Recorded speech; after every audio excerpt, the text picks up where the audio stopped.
Бүгдээрээ мөглөөний минь өдрийн минь дорой минь төргий. Дараймигийн зөвлөгөө болон маань эхэлж байна.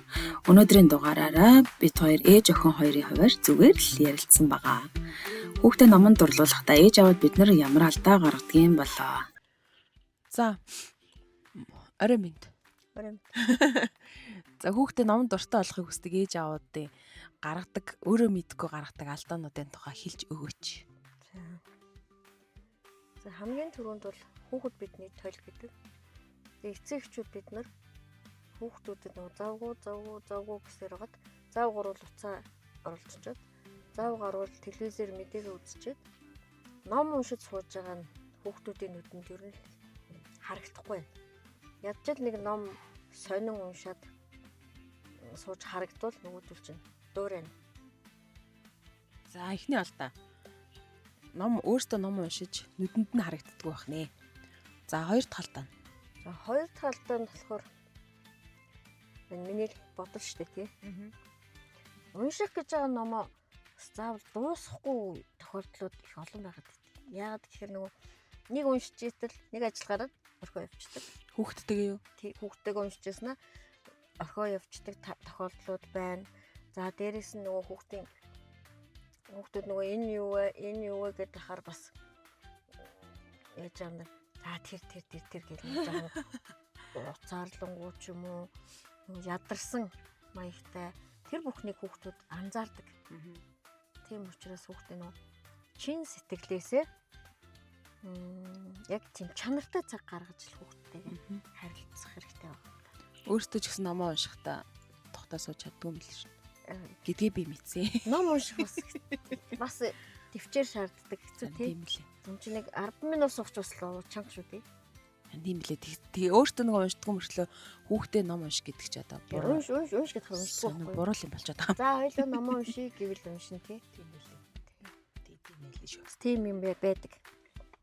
Тэг яг олон өдөр болсон ч гэсэн нөө муурал байж болно шүү дээ. Тэр номнуудаа ингээд олон өдөр болсон ч гэсэн за одоо ингээд ном уншия гээл тэгээд суугаад унших. Гол нь дуусгах. Хамгийн чухал нь ихэлсэн бол дуусгах. За таны бодлоор эцэг эхчүүд хүүхдээ номонд орлуулахдаа алддаг 3 алдаа. 3 дахь нь юу вэ? За 3 дахь нь болохоор би ч гэсэн насаараа номын санд ажилласан дандаа хүүхдүүдтэй ажиллаа шүү дээ. Тэгээд ингээд эцэг эхчүүд ийм асуулт асуудаг байхгүй. За өнөөдөр хэдэн ном уншив гэдэг. Тэгээ хүүхдээ болохоор ганцхан өдөр ганцхан цаг авчирчаад хэдэн ч ном уншуулах гэдэг тийм ээ. Энэ чинь болохоор миний хамгийн их дүүцдэг асуулт тэр. Нэг номыг маш сайн учрыг нь олоод үйл явдлыг ойлгоод мэдгүйгээ мэдэж аваад ингээд нэг сайхан тухтай уншчих юм бол тэр хүүхд чинь үр дүн гарах байхгүй юу? Тэгээ олон номыг хуудас эргүүлээ уншчих ямар ч ач холбогдол том баг. Чанартай уншилт хийх хэрэгтэй байна шүү дээ. Тэгэхээр ээж аав нар юу гэж асуу? За миний хүн ямар ном уншсан? Юу гарч ийн? Чам мэдгүй байсан уу? Ярилцах мэдгүй үйл явдал байна уу? За өөр ямар амтан гарсан, хэн гарсан гэд ингэсгээд нэг өөрөө мэддэг бол төхүүлээд.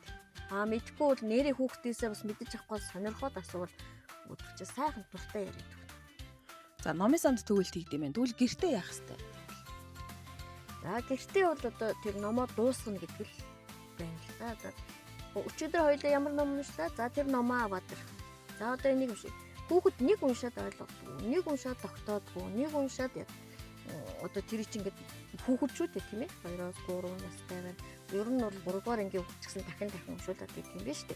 Тэгэхээр гэртээ бол нэг уншсан номоо ойлгосон юм. Одоо дахиад яах вэ гэхээр нөгөө хүүхэд чинь нөгөөдгөө л бариад байна. Тэр чинь ханаагүй л гэсэн үг. Тэрийгээ дахиад уншиж өгөөл. За тэрийгээ бүр үйл явдлаа сайн мэддэг болоод ирэхээр хүүхэд өөрөө аяндаа өөр ном уншнаа гэд хэлдэг. Би бол одоо тэгэж би одоо ингээд эцэг штэ тий. Ээжтэй тий тэнгүүд. Одоо би ч ингээд ажилтай ингээд нөгөө төрөч имжлэг дээр ирсэн шиг компьютер аваад уцаа аваад байж идэг штэ. Амьдаа уншуулах гэж хичээгээд байгаа ээж гэж бодоход бас л эвгүй тий. Тэнгүүд юу яадаг байл яах вэ? Тэнгүүд нөгөө орой ээж нөгөө номоо уншиг гэд нэг номоо олон өдөр авчираад өгнө. Тэнгүүд би нэг үйлдэлээ маш олон өдөр тавтах хэрэгтэй болж байгаа байхгүй. Одоо би тэгэл байж ахын бол тэр номоо өдөр болгон авчраад 10 хоноо л 10 дахь өдөр дээрээ яа өөр ном уншийдэх үү гэж хэлэх байсан. Бас хэлжсэний чинь би бас сонссон. За. Нөгөө нэг Аачуу гэдэг номыг Тийм одоо болно штэ минийхөө тэгсэн нэрээ өдөр жаалтаа байсан байна. тий. Тэгсэн чинь нөгөөдөг чинь уншида гэдэг тэр чинь дуртай байна. Өөрөөс нь мэдгүй юмнууд бас байгаа юм байна тий. Мэддэг юм ингээд дадал болтлоо сурах гад байна тийм ээ. Тийм байна. Тэгсэн байна. За тэр алдаа мэдээгүй байсан байна. Тий. За. За одоо хоёул нэг 0-3 настай хүүхдүүдийн тухай ярьж байгаа шүү дээ. 0-3 настай хүүхдүүд өдөр болгон тогтмол ном унших ёстой гэдэг ээж аваад мэдж байгаа. Дадал болохын тулд би ч гэсэн мэдж байгаа. Тэгсэн хэрнээ өдөр болгон 5-аас тэр чинь 5 минут орно тий. 3 настай хүүхд 5 минут байх бах гэж бодож байна. Ер нь бол 10-аас 15 минут ороод ягаад тэгэхээр нөгөө номоо авчираад ингээд ая тухай засаад ингээд бэлтгэлээгээд за номоо сонгоцсон бол эргүүлээ тойруулаад зургийг үтгий чинь шууд зам шиг гэж унших байгаа даахгүй юу. Энэ ямар гоё юм бэ? Энэ нь юм юм бэ? Тэр нь юм бэ гэдэг сонирхлын татгаад нэг юм жоохон яриа яг анхааралтай юм хөөр хэдэн хэдний секунд л юм тий. 4 5 6 гэ нэг 10-ын дотор л тоолохдол нөгөөдөө ч анхааралтай. Тэрүүхэн тэр хэсгийг л эцэгчүүд барьж авах хэрэгтэй юм л тийм ээ тий. Тэгэд тэр чинь нөгөө за доотлол нь 5 минут байгаа шүү дээ. Дээд нь 15 минут. 0-3 нас учраас яг нөгөө 15 минутыг хүүхдтэй гаргаж яг өндөлж чадахгүй шүү дээ. Хамгийн харамсалтай чадахгүй байгаа байхгүй юу? Тэрийг яаж гаргах хэрэгтэй юм болоо? Тэрийг миний одоо ингээд өөрийн туршлагаас үзэх юм бол одоо 8 хагас гэдэг одоо мэдээ бас үзэх гээд байгаа тий. Мэдээгээ дуусгачаад за орондоо орё гэд унтахын өмнө хүүхд их тайвширдаг. Тэг ингээ ярилцаад ингээ яхаар хүүхэд их дуртай. Тэгээ унтах. Тэгэл аяндаа ингээд уншижээч л өөр ингээд дунд гэж хэлүүлэхгүй сайхан амраад унтаад өгч байгаа ингэж ажиглагдаад байгаа хгүй. Тэгэхээр ер нь бол нэг арай багын нь бол одоо өглөө цэцэрлэгтэй юм чинь тийм нэг 8:30-аас эхлүүлээд за арай нэг томхны нь болохоор 9 цагаас 9:30-аас гээд өөрсдийнхөө ажил төлөв зохицуулаад за энд би цаг гаргах ёстой шүү гэд бүр толгоондоо хийж байгаа. Тэрийгэ тогтмол цагт ингээд давтан хийгээд байхаар хүүхэд нөгөө сурчдаг, дадал болчдаг, хөвшил болчдаг. Өөрөөсөө за чи нэг 45 хоног ч юм уу нэг сар давтахтал намаа уншиг гэл өөрөө хэлнэ. Тэр болтол нь ингээл ээж одоо нэг уйггүй тууштай, хүлээцтэй, төвчээртэй байх хэрэгтэй юм шиг санагдчихж байгаа юм л та. За хүүхдүүд байтгаа штэ тий. Том хүмүүс ингэдэг штэ. Өдөр болгон өөртөө зориулаад 10 минут ном уншия гэхээр чаддгүй тий. Нэг бол өөр юм хийгээл нэг мэдхэд тэр өдөр дууссан мэдхтэй. Яг үнэндээ гэхэд хүний амьдралд бол 8 цаг нунтлаа гэж бодоход үлдсэн бүх цаг нь тэр хүн байгаа. Авч бид нар ягаад ч мэдгүй тэр 10 минут ном унших цаг ерөөсө гардгүй тий. Тэгэхээр ээж аваадаас бас өөртөөс нь өөрийгөө ингэж дайчилж хүчлэх тийм ажил гарч иж хүүхдээ номонд дурлуулах юм гэж бодоод байгаа шүү дээ. Зөв. Тий. Одоо ямар ч байсан өөрийнхөө ажлын төлөвлөгөөний нэг хэсэгт хүүхдэд би 15 минутаа зарцуулна гэдэг тооцоо заавал байх. Тооцоо гэдэг юм уу? Сэтгэлийн мухарт хайртай л бол хайртай хүндээ цагаа гаргах хэрэгтэй. Тэгээд за би орой үлгэрийг уншиж өгнө шүү гэд. Бүр мартаад байвал сэрүүлгээ тавьчих. Эмээ болохоор ажил ихтэй болчт юм билээ шүү дээ. Тэгээ би одоо сэрүүлэг тавьдаг болсон шүү дээ. Харин жоохон томроод ирэхээр яг унтахтаа унших хэрэгтэй юу? Хизээ яг бас нэг юм шилжилт бас хийгдчихэл таарах юм шиг. Гэтэ ямар ч байсан нэг 5 нас хүртэл хүүхдээ ингээд оройд нь сайхан уншиж өгөө, тайвшруулаад унтуулаа суучих юм бол хүүхдэд нэг юм зөв дадал гэдэг юм л суучж байгаа юм л та. За дадал хөвшил гээд байгаа томчууд хүртэл хийж чадахгүй байгаа тий. Хэрвээ тэр одоо би жишээ нь ном унших дадал хөвшлийг одоо хүртэл хөвшүүлж чадахгүй байгаа байхгүй. Энэ одоо хэрвээ би 0-3 наснда өдөр болгоо ингээд маргад эрдэн шиг ном уншаад хөвшсөн байсан бол одоо би хөвшилтэй болцсон байх боломжтой байсан уу? Ер нь бол боломжтой. Аль болох бага наснаас эхэлж хөвссөн юм хүний насан турш ингээд байждаг. Жишээ нь одоо бид нөгөө маамун ашиг аль бүр хамгийн ихний душ тийм хүн хөлтлөө хүмүүрдэхгүй байгаа. Тийм тий. Бүр ингээд хүний ой ухах тийм бүр бага байх тусмаа тогтоосон юмнууд хөшүүрч туснаа мартагддаг. Тэгтэл би одоо ингээд 50 гараад 60 төхөөд ирэхээр хамгийн сонин нь 7 хоногийн өмнө уншсан номоо санахгүй л байгаа юм да. Нэг тийм нэг сонин оюу ямар санах ой ч юм уу юухан тогтоох ухаарах юм юмнууд нь бас өөр идэг юм билээ.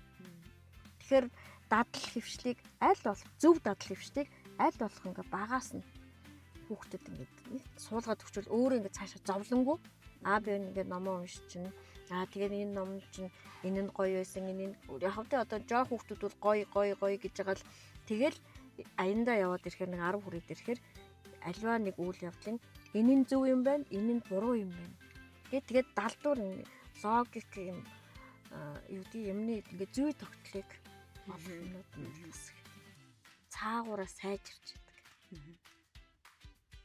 За тэгвэл бид хоёрын хамгийн ихний нөгөө контент эхлүүлж байгаа сэдв маань болохоор 0-3 насных нь байгаа шүү дээ.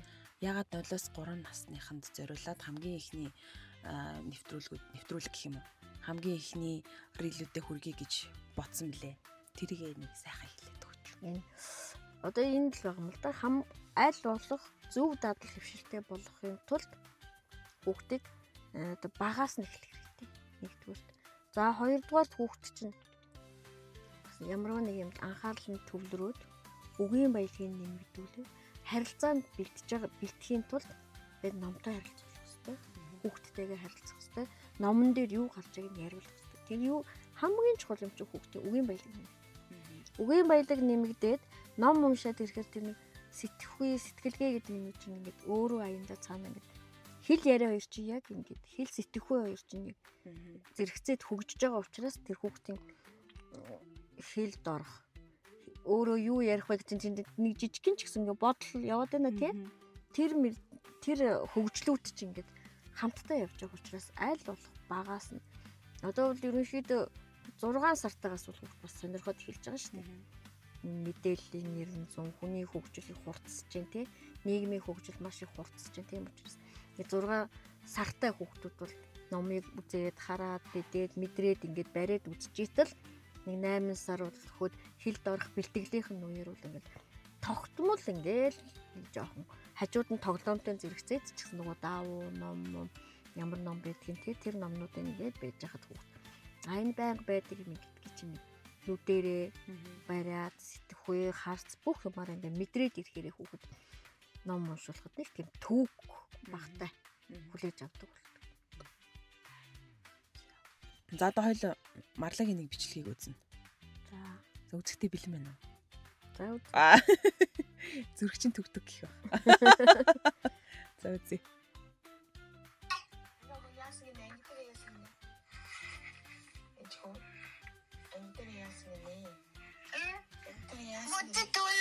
자, 이제 오자 됐어. 박신용진. 박신용진 뭐? 봤어? 아하. 마마, 내 봐줘. 오케이. 이때 올래라 있어. 무슨? 아야, 오사다. 오살다 되니? 대모.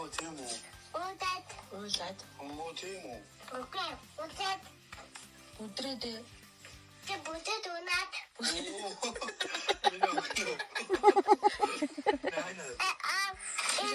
이따가 여기다 цэцэрлэгтэй юм нөхө.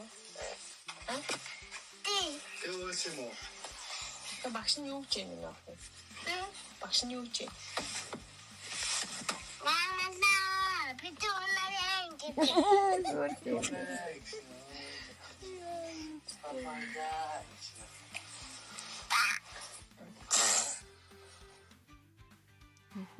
За нэг юм бичлэг басан. Энийг би яагаад бичих болсон бэ гэвэл тэгээд өөрийгөө харуулах гэж явах юм байна. Яагаад ийм нэг бичсэн бэ гэсэн чинь би зүгээр уцаа авахад гівтчихсэн байдаг юм аа. Бусад ээж аваадын адилаар. За тэгсэн чинь марлаа гинт байцснаа л ээж би өнөөдөр унаад гэл өөрөө эхлээд ярьдаг байхгүй. Тэгэхээр нь би гайхаад нэг уцаа авахад байцснаа гинт ингээд тархинд харман орж ирлээ. Энэ хүүхд ярих хүсэл төрсөн байна гэд. Тэгээ би уцаа хоош ингээд нөгөө хурааж агаад За тэгээ яасан гэж яриуллаа. Тэг ингээ яриад байжсэн чи айгүй хууч хөрж ийн ерөөсөө. Бүр өөрөө ингээд ярих хүсэл нь цаанаас гардаг үе байд юм байна гэдгийг би харлаа л да. Тэнгүүтээ би бичээд авсан байхгүй. Танаас асуулт болгож асуух гээд би бичиж авсан заяа. За тэгсэн чинь аав нь ингэнэ би олон дахин асуусан байхгүй энийг би. Айгүй олон дахин асуусан. Баймаа нөгөө ярих хүсэл нь унтраагүй байсан учраас асуугаа л байсан. Дахин асуугаадсан чи аав нь чи одоо хүүхэд ядраагаад хүүхэд ичээгээд наач одоо санаа зовж байгаа ч гинүү. Тэгж ийн хараа. Тэгээд бити наадгаа дахин асуул та гэж хүүхэд зовоогоод гинэ. Тэгээ миний зөв үү? Хиний зөв дээ? Тэрийг хэлж өгөөч ээ. Хүүхэд өөрөө дургуурцахгүй бол дахин асуугаад тодруулаад ярилцсан зөвлөдөө. Ягаад гэхээр нөгөө чинь ярмаар байна шүү дээ. Тэгээд бас тэн дээр цэцэрлэгийн багш ямар хөөрхөн зөв юм бэ?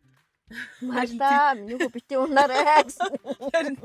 Тэр чинь бас нөгөө айгаа сандраад бийжсэн баг л та тийм. Унаад усаа асгачаад үүлээд байсан гэдэг чинь буруу юм болчлоо гэж сандарсан баг л та.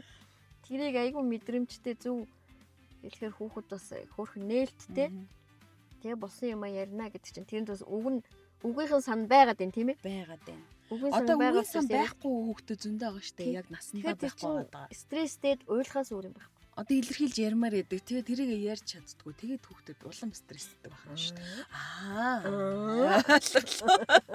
Тэгээ яагаад ингэж уурлаа. Гол юм чинь л одоо 0-3 насны, 4 нас, 5 насны хүүхдүүд ч одоо өөрийгөө илэрхийлж сурахын тулд л одоо үгийн сангаал нэмэгдүүлээд байх хэвээр. Хажуугаар нь зөв дадал хвшлүүд ингээд суугаал явж байгаа хэвээр. Ердөө л юм. Тэгээ хүүхд чинь шин туслах вэ гэхээр эцэг гэх. Ерөөсөө боловсролч нь тасралтгүй байна. Боловсролч нь гэр бүлээсээ эхэлнэ. Тэгээд нөгөө хүүхдийн чинь нөгөө ярих сэтэл нь гинт төр тийм шиг санагдсан. Ингээд орой заримдаа ерөөс ярьдгүй штэ. Л гэдэг чи тэ. Асуугаад хахад ярьдгүй. Асуугаад хахад дуулдгүй. Тэгснэ гинт л бүр нэг тийм айгүй сонир мэдрэмж төрсөн надаа. Ээжээ би өнөөдөр унаад гэдэг чи гэж тэ. Айгүй тийм ярих хүсэлтэй гинт болсон. Амар сони тийм үеийг яг барьж авмаар юм байлээ шүү. Ээж аваа. Ээж аваас айгүй тийм мэдрэмж хэрэгтэй байгаа юм тийм. Анхаарал үнэхээр их гайхсан. Анхааралч гэдэг юм уу? Тэг яг ярьжсэн чи аав нь гаднаас орж ирсэн чи аваа би унаад гэд үргэлжлүүлээд аавтайгаа ярьж байгаа юм да. Яа тэр үеийн л ингээл яг одоо тэр үед нь би ингээл завгүй байна жоохон бэж гэсэн бол тэгэл ярихгүй тэр үе ингээд өнгөрөх нь ш тайраа үе болох юм ш тэ. Яа за энийг асуух гэж. Цорхон мэдрэмж. Яа. За ээж номын санд хэдэн жил ажилласан блэ? Би юу 30 жил ажилласан. Ямар мэргэжилтэй лээ? Уг нь Монголын дуран зохиолын багш байгаа шүү дээ. Тэгээ номын санд ажиллаад 10 жилийн би насан туршидтэй ажилласан. Сүүлийн 15 жилийн би хүүхдийг ном болвол тэр дундаа бага насны хүүхдүүдэд номонд дурлуулах чиглэлээр ажилласан да. За нэг рилийг дарай эмээ гэж хэмбэ гэдэг рил болгоно. Дарай эмээгийн зөвлөгөө. За дарай эмээгийн зөвлөгөө болондоо оролцоод зөвлөгөө өгсөнд баярлаа. Энэ их эмээгийнхаа ажлын хажуугаар санаа зовдог шүү дээ. Яа. За санаа зовно. үзсэн, харсан, хийсэн туршлага залуу эцэг эхчүүдэд хэлэхдээ таатай байна. За баярлаа. За баярлалаа. Дарай эмээгийн зөвлөгөө энэ хүрээд өндөрлөж байна. Дараагийн рилийн сэдэв 0-3 настай хүүхдэд уншиж өгөх тохиромжтой ном буюу 0-3 настай хүүхдийн номын сонголт байх болно. Дараа уулзтлаа. Баяртай.